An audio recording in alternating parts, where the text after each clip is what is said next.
15 horas, casi 15 minutitos, ya contamos con la presencia de nuestro invitado para el día de hoy. Realmente que, a ver, yo tengo que confesar de que yo lo conocí en una actividad política, por así decirlo. Tuve el placer de estar trabajando con él espalda con espalda, brazo por brazo, digámoslo. Y en la Junta Departamental de Paysandú hace un montón de años atrás, más de 8 o 10 años. Y realmente anoche estaba charlando con otro gran sanducero como es el querido José María Brunini. Y le comentaba justamente de que hoy iba a estar charlando con el queridísimo Pancho. Y lo resumió muy fácilmente, dice: una gran persona. Y acá lo tengo, a Francisco José de Bali, para aquellos que todos lo conocimos por el Pancho. Buenas tardes, Pancho, ¿cómo estás?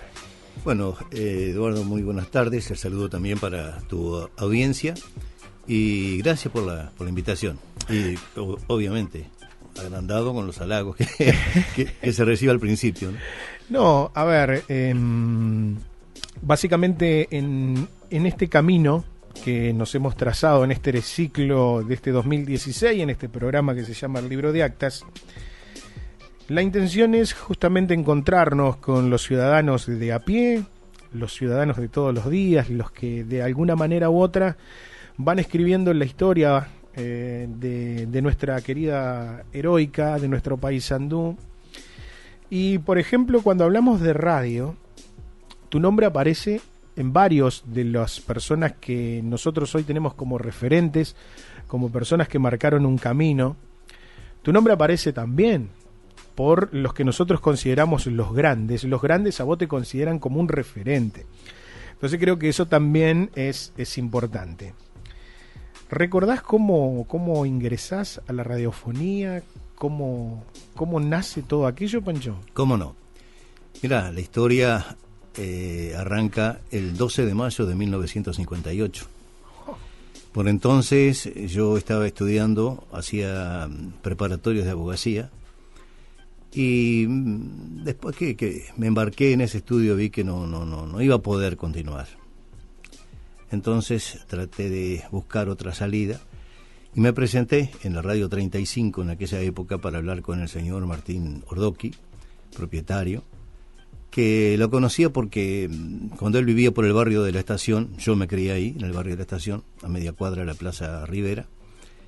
Nos conocimos ahí y fui a hablar con él. Y me derivó a quien en ese momento era jefe de personal encargado de programación. Un tipazo venido de Montevideo, de Radio Carve, Héctor Mayoral. Cuando yo le expliqué lo que pretendía, me citó un día, que fuera de tarde. Llego por allá, me hace pasar al estudio de la 35, en el viejo estudio que estaba en 18 de julio 1044, casi Montevideo. Y se estaba desarrollando un programa deportivo en ese momento. Se hace una pausa para que fuera la tanda y me mete a mí en el estudio para leer del fichero que tenía unos avisos. ¿De una nomás? De una. Bueno, yo quedé apabullado. Cuando terminé, salgo con la cola entre las piernas, me pone la mano en el hombro y me dice: mirá, Boteja, te falta mucho, vos tenés el problema o el defecto que tienen todos los sanduceros. ¿Cuál es? Vos decís Paysandú. ¿Y? No es una palabra aguda, es Paysandú, con acento en la U, no Paysandú recargando sobre la A. Yo ni cuenta me había dado. Y toda la vida me pongo a escuchar y generalmente todos pronunciamos Paysandú. Uh-huh. Y es palabra aguda. No le metemos el tilde, Paysandú. Exacto. Dice, mirá, te falta mucho, que esto, que lo otro, pero dice, no quiero perderte. Porque yo estoy precisando, quiero reorganizar la discoteca de la radio. Estoy precisando a alguien que trabaje en la discoteca. ¿Te animas a trabajar? ¿Y qué es lo que tengo que hacer? Bueno, en primer lugar, me gustaría que hicieras una ficha de cada uno de los discos que tiene la radio, poniendo en la tarjeta la marca del disco, el número, el título de la canción, quiénes son los autores de la música y de la letra y quiénes lo interpretan. Y eso después va a ir en un fichero ordenado para saber cuando se vaya a buscar un disco dónde está, porque además la radio tenía una discoteca sobre los fondos que ocupaba desde el piso o varios metros para arriba las 4 paredes del salón. Bueno, y ahí empecé a trabajar. Y esa fue mi primera incursión en la Radio 35. Nada de hacer micrófonos, trabajando allá en el fondo, hasta que por allá un día estaba haciendo la planilla de Agadu y llega don Alfonso Ordoqui y me dice: Che, de Vali, usted, y mezclaba el che y el usted, ¿no? Che, de Vali, ¿usted sabe manejar la consola? Sí, yo lo había aprendido de estar ahí y de ver, nunca me había sentado en la consola. ¿Tenías ahí cuántos años? Y 16 años. 16 años. Entonces me dice, porque faltó fulano de tal, que era la persona que tenía que abrir la radio a las 8 de la mañana, y fíjate la hora que hay, no, la radio todavía está sin salir. Y ahí, en forma accidental, porque se durmió ese locutor, yo empecé a incursionar a través del micrófono. Después se fue variando, se precisó un informativista, hice de informativista, se precisó un locutor más estable, hice de locutor, y por muchos años. Llegaste a tener, vos decías, hiciste una primera locución así de calle, te metieron frente al micrófono, bueno, pasaste a hacer lo que era la parte de organizar toda la música, la discoteca. Y cuando ingresaste de operador, vos lo relatabas, ya después, ¿cuándo empezás a tomar el contacto con la audiencia? Porque no es lo mismo cuando uno trabaja del otro lado de la consola, donde, claro, hoy, en aquel momento, ¿qué era lo que hacía el operador? ¿Podía dar la hora, alguna información? Por aquel entonces, te estoy hablando del año 1958, no existían los locutores. Era locutor y operador y locutor, las dos cosas a la vez. Ah, mirá qué bien, vale esa aclaración. Recién en el año 1959, cuando estuvo por acá, ya después que se fue Héctor Mayoral, vino otro locutor o informativista que había tenido Radio Carve de Montevideo, un cordobés, Washington Campos Videla. Y él fue el que dividió la tarea. En un estudio estaba el locutor y el operador en la cabina. O sea que previo al 59 todo se trabajaba... Una sola persona. Una sola persona hacía todo. Exactamente, así se trabajaba por esa época. Y a partir de ahí cambió la radiotelefonía, porque incluso se empezaron a hacer tandas grabadas, hasta ese momento no se hacían. Y ya te digo, se hizo la división, por un lado el locutor, por otro lado el operador. Mirá qué bien. O sea que, ¿cuándo llegás a tener tu primera participación como programa? Bueno, en programa, porque salíamos junto con José María Brunini en un programa que él tenía en la 35. Más o menos los que teníamos la misma edad éramos oyentes de un programa que había por Radio Sarandí, en aquella época, de Rubén Castillo. Y como que queríamos hacer algo parecido. Y José María sacó un programa adelante, y bueno, y ahí yo estaba colaborando con él junto con otro grupo de muchachos por aquella época, ¿verdad? Ahora, querido Pancho, ¿había que vender avisos en ese momento o no? ¿La radio tenía la posibilidad de costearte algún jornal, o uno para poder estar en la radio tenía que salir y tener algunos amigos que lo acompañaran con alguna pauta para...? No, en lo que hace a la tarea tanto de lo que fue el principio de discotecario, o luego locutor, operador, informativista o lo que fuera, uno tenía un sueldo que lo pagaba la radio. Ahora, para hacer los programas tenías las opciones: o comprabas el espacio de la radio y vos te dedicabas a conseguir avisos para poder pagarle a la radio y que te quedara un margen de ganancia, o de lo contrario, simplemente conseguías aviso, tenías una comisión de ese aviso, pero la radio metía sus propios avisos también dentro del programa. Se hacía la coproducción. Exactamente. ¿De qué barrio sos, Pancho? ¿Dónde naciste? Bueno, yo nací en el Sanatorio Pasteur. que era de los paraguayos. ¿Dónde estuvo siempre ahí? Tengo entendido que sí. ¿Que sí? Sí, tengo entendido que sí, porque yo me crié a la vuelta en calle Sarandí, donde hoy está las oficinas de Antel, en la esquina de Sarandí y Zorrilla de San Martín. Esos eran los fondos de mi casa. Exacto. Pegado, lo que hoy es el refugio La Heroica, había sido la casa de mis abuelos. Yo me crié ahí un tiempito, luego, por una situación familiar, me vine a vivir con mis abuelos, como comentaba hoy, en la zona de la Plaza Rivera.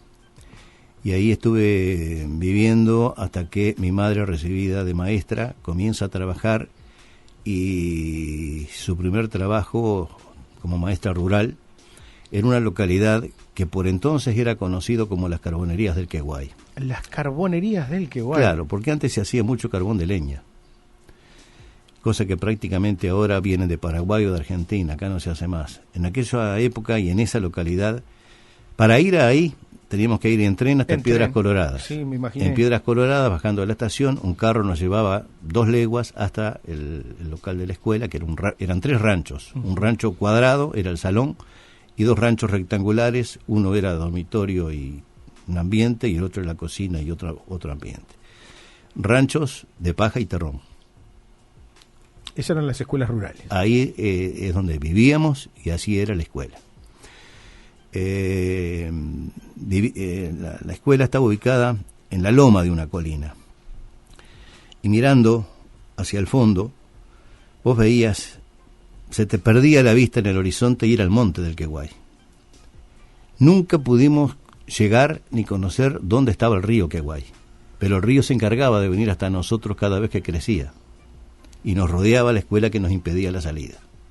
Mirá. Según los pobladores de aquella localidad, el río estaba a más de 1 legua de donde nosotros estamos establecidos. Y como te decía, se explotaba, se hacía el carbón de leña. Había un señor que era propietario de los hornos, la gente que trabajaba con él era la que vivía en el pueblito, y en la escuela había muy pocos niños, había hasta 4º año nada más en ese momento en esa escuela, que era, fíjate vos, la número 90, que hoy esa escuela desapareció porque se prendió fuego sobre final de año. Como yo te decía, era de paja y terrón. Bueno, la paja se empezó a prender, desapareció la escuela. Y después el número 90 volvió a aparecer, pero del otro lado del Queguay, donde hoy es Sauce del Queguay. Tiene el mismo número, y ahí funciona la escuela que sustituyó a aquella incendiada. Después de ahí fuimos 2 años a la escuela de Tres Árboles, un lugar para mí precioso. En aquella época, con el funcionamiento del ferrocarril, el motocar nos unía todos los días, desde Salto hasta Paso de los Toros. La conexión era permanente. El amarillo y azul. Había teléfono, la oficina de correo estaba pegada a la escuela. La escuela había sido donada por un estanciero de la zona, don Ignacio García. La escuela subsiste todavía. Creo que funcionaba como lugar de alojamiento para los cursos de 7º y 8º año de la escuela, que funciona en otro local nuevo, más moderno, pero un local que hoy le llaman Morató. Yo lo conocí como Tres Árboles. Los otros días teníamos una discusión en relación a Morató y entre Morató, o sea, Francia está un poco más hacia adelante, claro, más bien a la derecha, y después estaba Tres Árboles. Pero yo los otros días discutíamos un poco geográficamente con mi viejo, que él lo transitó mucho con Antel también, anduvimos mucho por esa zona, y yo conocía el paraje de Tres Árboles, pero Morató es un pueblo que hoy viene a ser un mevir que está aproximadamente 1,5 kilómetros. Inclusive Morató, el propietario de una estancia de la zona, era una sociedad Barreto y Morató. Pero bueno, no sé qué habrá pasado, que se le puso a ese pedazo que antes era parte de Tres Árboles, se le puso Morató. Y ahí estuvimos 2 años. Después de ahí mi madre eligió la escuela número 36 de Araujo, y ahí yo cursé los últimos 3 años escolares, terminados los cuales me vine para Paysandú, a la residencia de mis abuelos, donde cursé el liceo, hasta que empecé, como te contaba al principio, preparatorio que quedó trunco para empezar a trabajar. Por lo que vos me narrabas, básicamente fue un poco nómade tu niñez en base a que tu mamá, al ser maestra rural, ¿verdad? Fuiste conociendo también un poco las diferentes parajes como me contabas. Y me sirvió muchísimo. ¿Sí? Me sirvió muchísimo porque conocí otro Paysandú. Porque uno estaba acostumbrado a la ciudad y ni se imaginaba cómo era vivir en el interior del departamento. Fui muy feliz en esa niñez. Sí, pero me estás hablando de una niñez de qué época, porque En 1948 empezamos en la carbonería, 49 y 50 en Tres Árboles, 51, 52 y 53 en Araujo, y en el 54 comencé el liceo en Paysandú. Así que vos tenés hoy 60 y... No, voy a cumplir 75 el mes que viene. 75 el mes que viene. Mirá. Así que sos del 41. Del 41, estaba sacando la cuenta, sí, porque mi viejo es del 38 y 41, sí. A ver, vos llegaste a trabajar en el banco, ¿no? Sí, después que yo entré en la radio, como te decía, en el 1958, y en el banco en 1961, un banco que ya no existe más, que era el Banco Mercantil de los Peiranos, los padres, los tíos y los abuelos de los otros que después volvieron a estafar más adelante. El que era propietario del banco que yo trabajaba estafó también, fue un adelantado para la familia, en la época que era ministro de Pacheco Areco. Y después, sí. Después, a raíz de que el banco fue pasado a liquidación, como consecuencia de una ley de absorción que se había aprobado allá por el año 1962, cuando una serie de quiebres bancarios que arrastraron a 4, 5 o 10 bancos del Uruguay, no me acuerdo, porque antes había un banco en cada esquina. Por esa ley de absorción fuimos un grupo absorbidos por el Banco República. Y ahí comencé a trabajar en el Banco República en el año, primero como absorbido en 1971, a los 10 años de haber entrado en el mercantil. Efectivamente, como funcionario del Banco República, el 1 de mayo de 1978. Y me retiré el 1 de diciembre del 2001, con 40 años y 4 meses de actividad. Media vida dentro del banco. A ver, Pancho, vos me decías de que te sirvió un montón el recorrer el otro Paysandú, o sea, de que tenés las imágenes, me imagino, guardadas en tu mente de aquel Paysandú que cuando viniste a la casa de tus abuelos sería otro Paysandú. ¿Qué nos pasa a los sanduceros? ¿Cómo ves a Paysandú hoy? Mirá, yo lo estoy recorriendo a raíz de un programa que estoy realizando en la 35. Que quiero que me cuentes. Bueno, después vamos a hablar. Y realmente Paysandú me encanta. A mí me gusta mucho. Tiene sus pros y sus contras. Uno conversa con los vecinos porque dentro de la tarea que realizo le hago nota a los vecinos que viven por la calle que voy recorriendo. Sobre todo trato de buscar nota con gente que hace muchos años que viven en ese lugar. Y de vivir en calles de tierra en algunos casos, de tosca en otros, a estar hoy viviendo con calles con bituminada, con cordón, con cuneta, iluminadas, con volquetas, con saneamiento. Hay una diferencia tremenda. Me podrán decir, se ganó muchísimo en eso y se perdió en otros aspectos. Ya no hay tanto respeto de repente por el vecino, tampoco hay respeto por la autoridad. Sí. Pero bueno, es el mundo que nos toca vivir. No es que Paysandú cambió, el mundo ha cambiado. Y en ese cambio digo, bueno, habría que pasar raya, hacer un balance, a ver si esto sirve más que lo otro. Yo creo que, si bien se dice por ahí todo tiempo pasado fue mejor, yo estoy muy conforme con la época que estoy viviendo. Vos sos abuelo, ¿no? Sí, abuelo. Tenemos 11 nietos. 11 nietos, qué hermosura.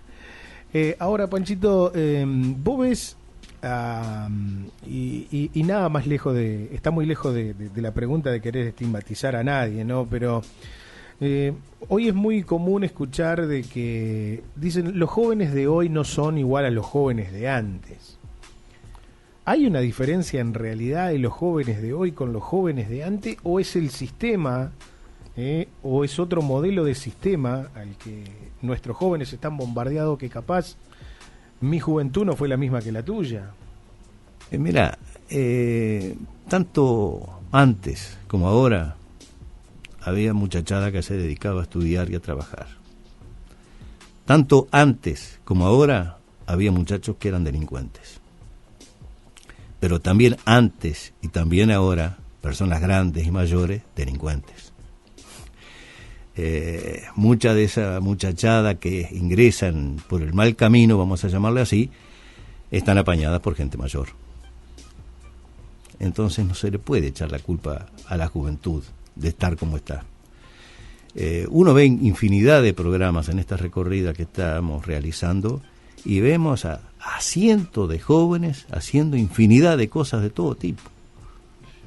Entonces, esa juventud, ¿cómo se puede decir de que está perdida? De ninguna manera. ¿No te queda la sensación como que a veces los menos son los que suenan más?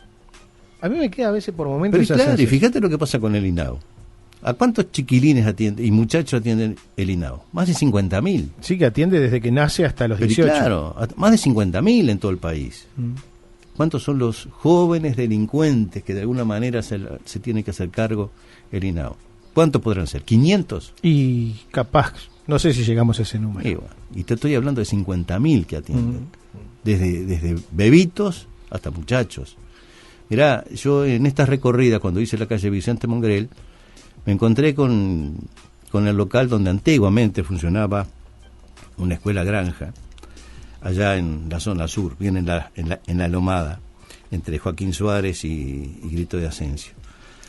Y ¿dónde estaba Luciérnaga? ¿O está Luciérnaga? Está la Luciérnaga. Bueno, sí. Realizan un trabajo precioso con la gurizada. Atienden de mañana a los gurises que de tarde van a la escuela. Sí. Le dan desayuno, almuerzo, lo ayudan en los deberes, trabajan en quinta, hacen manualidades y se van a la escuela. Y a mediodía reciben los que fueron de mañana a la escuela. Les dan el almuerzo, los atienden, les dan la merienda y después se van para sus casas. Y hay aproximadamente ahí 50 chiquilines entre el grupo de la mañana y el de la tarde. Y ese es uno de los hogares. Tenemos otro acá en la zona de Plaza Bellavista que cumple más o menos la misma tarea. Quiere decir de que la tarea que realiza la gente prácticamente no la conoce.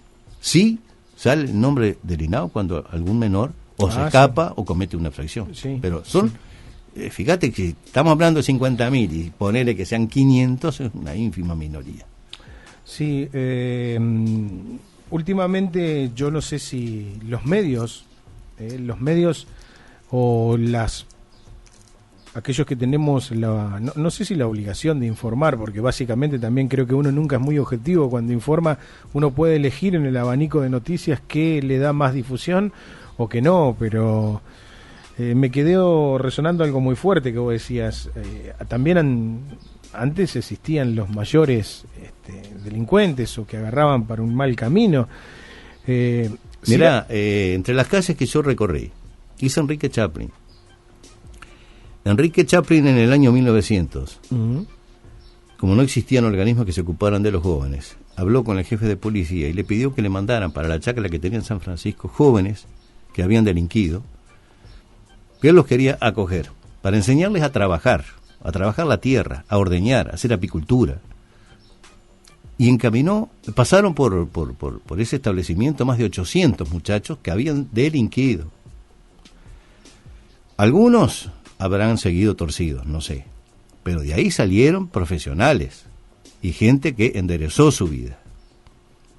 Quiere decir de que ya desde esa época había muchachos que tenían problemas, pero también había gente que se ocupaba de ellos.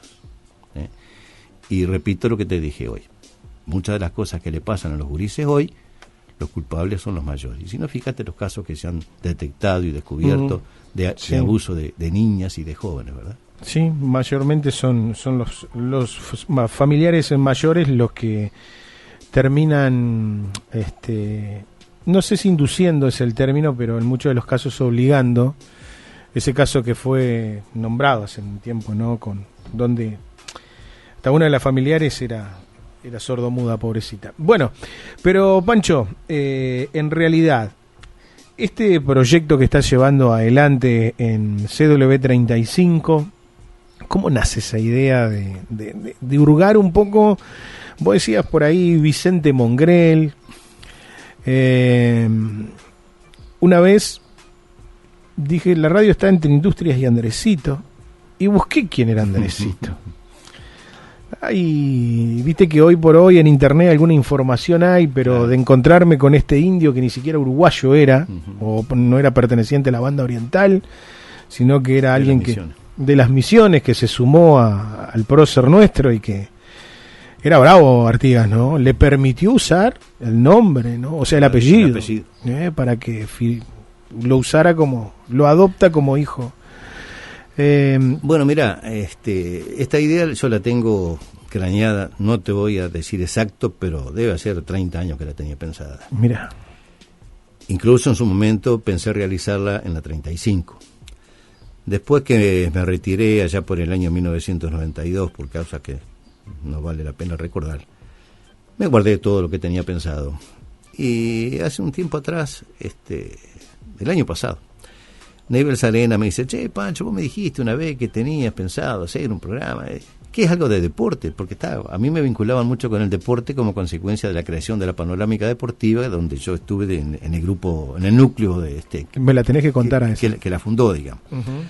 Entonces digo, no tiene nada que ver con el deporte. ¿Y de qué se trata?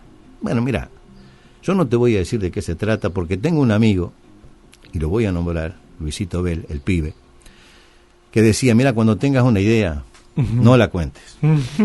Porque a la vez que el sonido sale de tu boca, las ondas sonoras se van desparramando y alguien te la va a captar y te va a robar la idea. Bueno, aquello me quedo. Entonces digo, no, mira, yo no te voy a decir. Pero no tiene nada que ver con deporte. Dice, bueno, mira, vamos a la radio, yo te voy a conseguir una entrevista con Eliseo Rux. Y hablar con él a ver qué pasa. Bueno, hablé con Eliseo, le gustó la idea, a él se la expliqué lo que quería hacer. Arrancamos con esto el viernes 2 de abril de este año.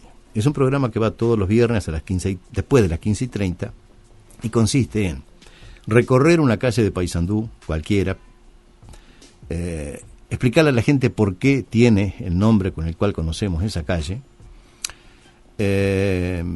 conversar con los vecinos que en ella viven, como yo te contaba hoy, para que me relaten cómo era hace 30 o 40 años cuando fueron a vivir ahí, cómo se encuentran hoy.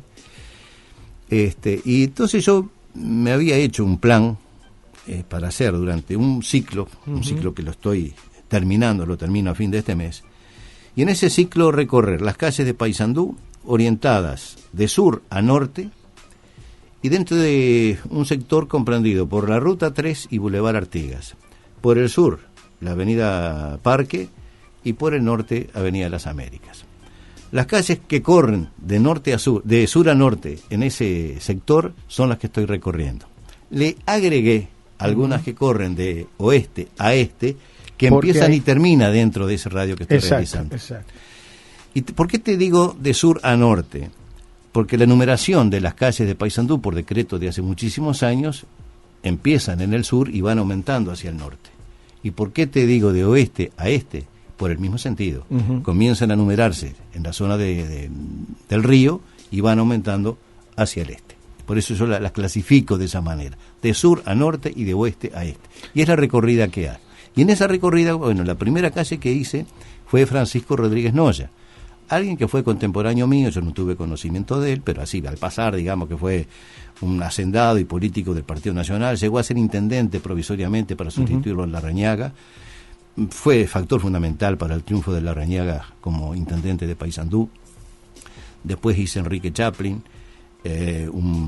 una persona que vivió 70 y pico de años acá en Paysandú, era sanducero además, digo, pero que hizo ese trabajo importante con la juventud cuando él era joven. Y en los últimos años de su vida se preocupó por los ancianos y fundó el Hogar de Ancianos, que hoy lleva su nombre. Después Vicente Mongrel, por ejemplo, un médico español recibido en España, revalidó su título en Uruguay, fue el único médico que tuvo Paysandú entre 1864 y 1865, cuando la defensa de Paysandú se quedó hasta las últimas consecuencias. Vicente Mongrel. Exacto. Después hicimos, por ejemplo, Roger Ballet, otro español. Un español que llegó a nuestro país en forma equivocada. Pensaba ir a Buenos Aires, se bajó en Montevideo, después que desembarcó se dio cuenta que le había errado.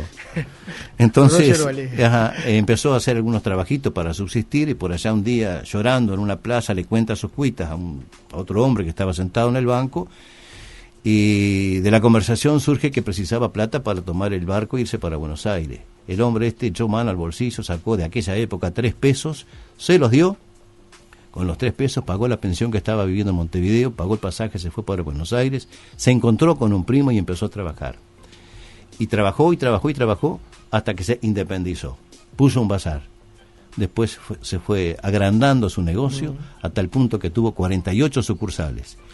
Y como aquella persona que le dio los 3 pesos había sido un maestro, decidió devolver a los maestros lo que habían hecho por él. Y pensó donar 19 escuelas en el Uruguay, una por cada departamento. A Paysandú le tocó una. 48 en la Argentina y una en Chile. Esa fue la figura de Roger Ballet. Mirá qué buena, qué ricas las historias, Che Pancho. Qué notable, ¿no? Realmente si tendremos cosas ocultas, ¿no? Vos sabés que hace un ratito yo estaba charlando con Carol Guilleminó, que está llevando adelante un emprendimiento ¿cómo es que se llama? Proyecto Tierra Esperanza. Y justamente porque tiene ella es de Esperanza. Exacto. y es algo, no te diría que parecido, pero en realidad se están encontrando con muchos de estos vecinos que cuentan sus historias, que han vivido en la zona, y realmente está muy lindo. José, también tuviste, si se quiere, un pasaje por el mundo político. Bueno, sí, compartimos. Sí, compartimos, accidentalmente sí. Compartimos. Fue una experiencia. Yo jamás tuve actividad política. Tenía mi pensamiento, mi manera de pensar, votaba, pero jamás milité.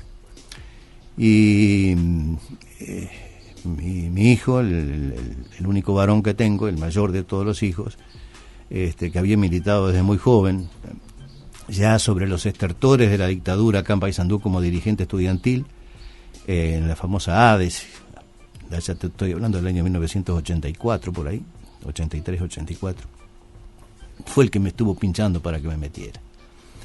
Y bueno, por allá me decidí, empecé a hacer algo, y por esos acuerdos políticos entre la agrupación que yo militaba y quien salió después como candidato a la intendencia, aunque no salió intendente, por el puesto que me había asignado en la lista, que era el 5º puesto como edil, sacó 5 ediles y bueno, me tocó. Sí, recuerdo. Y fue una experiencia muy linda. ¿Sabes por qué, Eduardo? Yo hasta ese momento era muy sectario. Y el compartir con gente de los otros partidos la actividad y el trabajo, sobre todo yo estuve 4 años como presidente de la Comisión de Obras y el último año como presidente de la Junta Departamental. Eras duro. Y el compartir con la gente de otras tiendas políticas me llevó por lo que se llama la empatía, ponerme a veces en el lugar del otro y entender por qué decía o por qué opinaba como opinaba, aunque no lo compartiera, pero lo entendía. Me sirvió para cambiar en ese aspecto. Pero fueron 5 años y se terminó. Como experiencia sirvió. ¿Dijiste nunca más? ¿O no te invitaron? Sí. Cuando llegaba el final del mandato de Nino, de distintos sectores dentro del propio Frente Amplio, me invitaron para continuar o acompañarlos, pero no, decidí dejar en ese momento. A ver, ¿qué es lo que pasa Viste que Paysandú tiene una vida política, si se quiere, para algunos muy larga, pero para otros muy corta. Corta en el sentido de que conozco varios, como en el caso tuyo, Pancho, como el mío, gente que estuvimos en algún momento haciendo determinadas acciones, pero después parece como quemados con leche. No querés volver, pero ni siquiera a verla. Eso sí que ves la vaca y corres, ¿no? Pero yo no. no sé por qué sucede ese fenómeno. Mira, yo no sé en el caso de los demás. En el mío, así como aprendí a no ser tan sectario, aprendí a conocer más a los propios compañeros. Uh-huh. Y a veces no eran tan compañeros como uno pensaba. En todos lados se cuece nada, dice, ¿no? Del Paysandú del 2000, de aquel 2005, 2005, ¿no? Uh-huh. Sí, del 5 al 10. Del 5 al 10. A este Paysandú de este 2015, ¿le notás?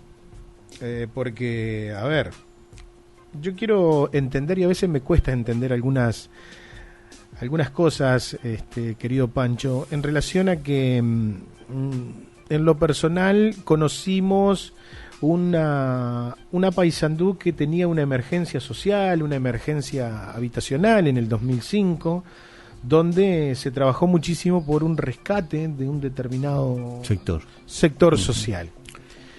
Y a veces han pasado los años, ya ahora han pasado 10, 11 años, y hay cosas en nuestro Paysandú que parece como que de aquella imagen de la antena 35 lo único que falta es la antena. Mira, vos sabés que yo en el 2005 empecé a conocer, a raíz de la actividad política, el barrio Antena 35, ya que haces mención. Yo antes, cuando estaba en la radio, que la antena estaba en Montevideo y Perhuey, había un campo que atravesaba desde la antena hasta el Julio María Firpo. No había edificación, no había nada, era un montecito. Muchas veces para poder transmitir fútbol desde Julio María Firpo tirábamos un cable desde la planta hasta el Julio María Firpo. Estoy hablando del año 1979, que fue cuando empezó la panorámica deportiva. 80, ponele. Y muchas veces nos robaban el cable, y cuando queríamos transmitir no estaba más, otra vez a tender cable desde la planta hasta el Julio María Firpo. Cuando la actividad política que me topo con esa realidad, yo no podía creer, no lo conocía, honestamente, y me avergüenza decirlo, estaba en mi ciudad, pero yo no sabía que existía ese barrio. Y en la comisión de obras se presentó un grupo de vecinos que estaban gestionando en aquel momento la instalación del sistema eléctrico, porque no tenían. Había gente que de repente se colgaba, yo qué sé, pero querían ir por derecha, como se dice vulgarmente. Y las gestiones que hicimos ante UTE fracasaron porque UTE exigía de que el propietario de esos terrenos diera la autorización, y no era la intendencia, era un privado. Entonces fue imposible llevarle la luz como ellos pedían.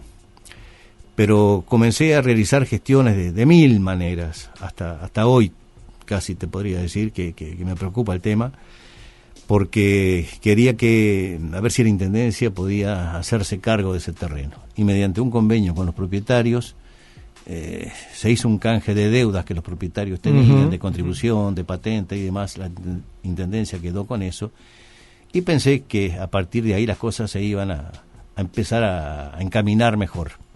Pero no repitió Nino, cambió la administración y aquello quedó olvidado por 5 años.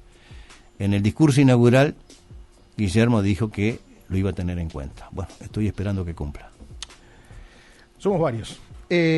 Contame de la panorámica. ¿Dónde nace? ¿Nace en una tertulia, en un café? No, la cosa viene así. Se realizó en Paysandú un campeonato sudamericano juvenil de fútbol. Mejor dicho, en el Uruguay. Paysandú fue una de las subsedes. Y la radio 35 por esa época no hacía fútbol, no tenía relatores. Uno de las funciones que sí cumplía la radio con la gente de Radio Sport y de Radio Sarandí era asistirlos técnicamente, con Gustavito Sierra en la parte técnica, y yo trataba de ayudar arrimándole las notas para esas dos radios. A la terminación de esas transmisiones conversábamos con la gente que venía de Montevideo, que estaba relatando. Mirá vos lo que son las vueltas de la vida. Por Radio Sarandí el relator era el Huesito Miranda, que había ganado un concurso a nivel nacional. ¿Walter Nelson? Walter Nelson. Había ganado para Radio Sarandí, después que se quedaron sin Solé, y lo ganó él. y en Radio Sport venía Echandi. Y en las conversaciones con ellos, con Julio César D'Amico, que estaba obviamente por el telégrafo, decía, che, una lástima que la radio que no transmita fútbol. Y bueno, empezamos a hablar entre nosotros mismos en la radio, a ver qué podíamos hacer, y con un grupo de compañeros llegamos a la conclusión de que nos íbamos a embarcar en la tarea de reflotar las transmisiones deportivas para la 35. Hablamos con la propietaria en aquel momento, Chichita Ordoqui, y me dice, sí, mira, dos cosas. En primer lugar, vos sabés bien que papá no era muy partidario del fútbol, siempre el fútbol dio pérdida en la radio, y además no tenemos relator. Y digo, no, tenemos uno. Yo a Néstor Gerardo Banzini no lo había visto ni pintado en caja fósforo, pero resultó que Luis Carlos González llevó un cassette de la grabación de un partido relatado por el Lord Paysandú, no me acuerdo si era Paysandú Rivero, Paysandú Tacuarembó, una final del campeonato del interior. Fue un relato magnífico. Y entonces le pongo el cassette, el relator que podría venir es este. Sí, pero quién sabe cuánto pide. No, mira, lo único que pide es un puesto de informativista acá en la radio. Bueno, si es así, decirle que venga y vamos a conversar. Y empezamos a hablar entre todo el grupo, y nos pareció bárbaro, y arrancar. Y bueno, ¿y qué nombre le ponemos al equipo deportivo de la 35? Y entonces, ese hijo mío que te mencioné hoy, Álvaro, dice algo así como la cabalgata deportiva, que era un programa argentino de deporte, ¿verdad? Algo así como la cabalgata deportiva, pero para no imitar, podría ser la panorámica deportiva. Ah, bárbaro. Le pusimos la panorámica deportiva y fue una pegada. Y el 2 de abril de 1979 arrancamos con ella. 2 de abril de 1979 nace la panorámica. Mirá que como a veces, bien decías, ¿no? Recién me mandaban por el WhatsApp alguien que nos está escuchando y dice, ¿cuánta razón tiene el Pancho? No hay que decir las ideas porque después Hasta se el pibe, entonces. No, me llamó, me estaba mandando alguien que tiene mi número de teléfono y me decía, ¿cuánta razón tiene Pancho, no? De que las ideas no hay que compartirlas muchas en voz alta porque te las terminan robando, si no. Suele suceder, sí. ¿Y qué es lo que pensás, Pancho? ¿En radio te quedó todo hecho? ¿Te queda el gusto de querer hacer algo distinto? Mira, la verdad que, como te decía hoy, yo esto lo tenía pensado hace 30 años. Y bueno, ahora estoy haciendo lo que me gusta. Y a tal punto lo que me gusta, que me decidí terminarlo en un primer ciclo, ahora a fin de mes. Termino ese cuadrante que es imaginario que yo me propuse y que te lo conté, de las calles. Y bueno, si Dios me da vida, seguiré el año que viene y si la radio quiere. ¿Cómo no? Y si no, quédese tranquilo que alguna radio va a encontrar. Bueno. Yo justamente me parece que una de las cosas que son un pecado, pero yo sé que vos sos una persona muy ordenada, seguramente tendrás los datos. Te pregunté, ¿lo estás grabando, Pancho? Y me dijiste de que no. Yo personalmente no. Ahí atrás en ese portafolio está todo el material escrito que tengo de todos los programas realizados y tengo en mi casa los que probablemente siga realizando a partir del año que viene. Grabado personalmente no. En la radio puede ser que lo hayan grabado porque sé que si bien el programa va el viernes de tarde, en la madrugada del sábado vuelven a pasar. Y eso quedará registro, supongo, eso por lo menos por un tiempo determinado, tal como establece la reglamentación de la radio, ¿no? Por lo menos 30 días, sí. Ahí está. Pancho, yo quiero agradecerte enormemente por dos cosas, porque primero nos diste nuevamente una clase de, por ejemplo, de que en la comunicación se pueden seguir haciendo cosas. Esto que estás haciendo vos en este programa de recorrer las calles y encontrar el motivo de los nombres, por qué el nomenclator lleva eso, está brillante, realmente es brillante. Además, sí. Discúlpame, vos sabés que en este recorrido, por lo menos en este sector, la mayoría de las calles llevan nombre de personas que no son uruguayas, ni siquiera sanduceras. Generalmente son españoles. Fíjate, Vicente Mongrel, Bruno Goyeneche, Roger Vallet, Felipe Argentó, todos españoles. Y entonces yo voy cuando muchas veces se habla o se quiere hablar despectivamente de los que vienen de otros lugares, ¿no? Y que acá esa gente, en el caso de Vicudo, dio su vida por la defensa de Paysandú en la primera, y era de Porto Alegre, no era de Paysandú. No. En el caso de Felipe Argentó, no dio su vida, pero luchó hasta las últimas consecuencias en la segunda defensa de Paysandú. Y si me permitís, ya que lo menciono, a Felipe Argentó, vos sabés que es una persona sumamente pintoresca, ¿no?